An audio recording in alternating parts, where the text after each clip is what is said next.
Hi everyone, welcome to another video. ഇന്നത്തെ video ഒരു ചമ്മന്തിയാണ്, പുതിന ചമ്മന്തി. ഒരു രക്ഷയില്ലാത്ത ടേസ്റ്റാണ് കേട്ടോ. അപ്പോൾ നമുക്ക് അതിനാവശ്യമുള്ള സാധനങ്ങൾ എന്തൊക്കെയാണെന്ന് നോക്കാം. മെയിൻ താരം പുതിന തന്നെയാണ്. പിന്നെ അതിലേക്ക് വേണ്ടത് തേങ്ങ, ചെറിയുള്ളി, ഇഞ്ചി, പുളി, കറിവേപ്പില, ഉഴുന്നുപരിപ്പ്, തുവരപ്പരിപ്പ്, പിന്നെ വറ്റൽമുളക്. ഈ ചുമന്ന മുളക്, വറ്റൽമുളക് എന്നൊക്കെ പറയുമല്ലോ, അത് കേട്ടോ. അത് ഓരോരുത്തരുടെ എരിവിനനുസരിച്ചിട്ട് ആഡ് ചെയ്യാം. ഞാനിപ്പോൾ ഇത് ഇന്ന് ഉണ്ടാക്കുന്നത് ദോശയ്ക്ക് വേണ്ടിയിട്ടാണ്. അപ്പോൾ അതുകൊണ്ട് മുളകിൻ്റെ ക്വാണ്ടിറ്റി കുറച്ചിട്ടുണ്ട്. നമ്മൾ ചോറിനൊക്കെയാണെന്ന് വെച്ചാൽ എരിവ് കൂടുതലിടാം. പിന്നെ ഒരു നുള്ള് ജീരകം കൂടെ എടുത്തിട്ടുണ്ട് കേട്ടോ. ആദ്യം എണ്ണയിലേക്ക് ഇടാറുള്ളത് ഉഴുന്ന് പരിപ്പും തുവരപ്പരിപ്പുമാണ് കേട്ടോ. ഞാനിപ്പോൾ ഉഴുന്ന് തന്നെയാണ് ആഡ് ചെയ്തിരിക്കുന്നത്, ഉഴുന്ന് പരിപ്പല്ല. നമ്മളിവിടെ ചമ്മന്തിയിലൊക്കെ ഉഴുന്നായിട്ട് തന്നെയാണ് ഇടാറുള്ളത്.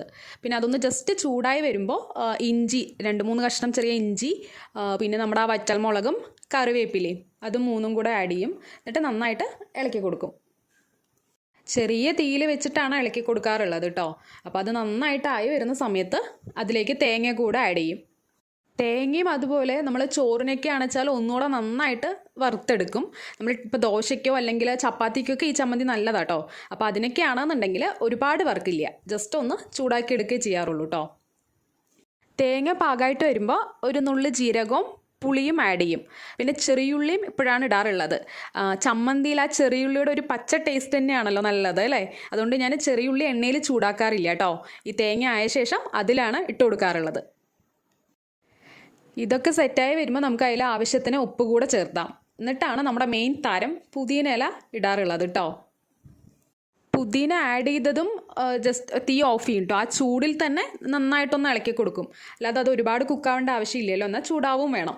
അപ്പോൾ അതുകൊണ്ട് അത് ഇട്ടതും ഒന്ന് നന്നായിട്ട് ആ ചൂടിൽ തന്നെ നന്നായി ഇളക്കിയിട്ട് സെറ്റാക്കി എടുക്കാറാണ് പതിവ്. ചൂടാറിയ ശേഷം നമുക്കിത് അരച്ചെടുക്കാം. ചോറിനോടൊപ്പം കഴിക്കാനാണെന്നുണ്ടെങ്കിൽ വെള്ളം അധികം ചേർത്താതെ കട്ടിയിൽ അരച്ചെടുക്കാം. ഇപ്പോൾ നമ്മൾ ദോശയ്ക്കോ ചപ്പാത്തിക്കൊക്കെ ആണെങ്കിൽ കുറച്ചൊന്ന് ലൂസായിട്ടാണല്ലോ നന്നായി ഉണ്ടാവുക. അപ്പോൾ ആവശ്യത്തിന് വെള്ളം കൂടെ ചേർത്ത് അരയ്ക്കാം.